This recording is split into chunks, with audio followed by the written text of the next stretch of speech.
প্রিয় গায়েছেরা দেখেন উঠাইলাম, আল্লাহ দিলে মাছ পড়ছে, তেলাপিয়া মাছ। মাছ দেখো, আমাকে দেখো, আমাকে দেখো,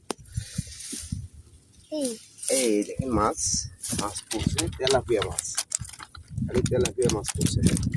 দেখেন আল্লাহ, দেখে আল্লাহ দিছে,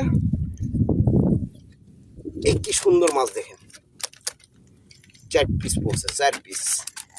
এভরিওয়ান দেখেন 4 পিস মাছ পড়ছে। এটা বার করতে হয় এইভাবেই। বিসমিল্লাহ। প্রিয় গায়েসরা, ভিডিওটা ভালো লাগলে শেয়ার করে দিবেন, সবাইকে দেখার একটু সুযোগ করে দিবেন। আমার বন্ধু বান্ধব যাই যেখানে আছে সবাই ভালো থাকবেন, সুস্থ থাকবেন। আলহামদুলিল্লাহ। এভরিওয়ান, প্রিয় ভাইরা, সবার জন্য দোয়া করি, শুভকামনা রইল। সবাই যেন আল্লাহ পাক সুস্থ রাখে, ভালো রাখে। আলহামদুলিল্লাহ, আমিন। আসসালামু আলাইকুম ওয়া রাহমাতুল্লাহি ওয়া বারাকাতুহু। মধ্যে টিপ দাও।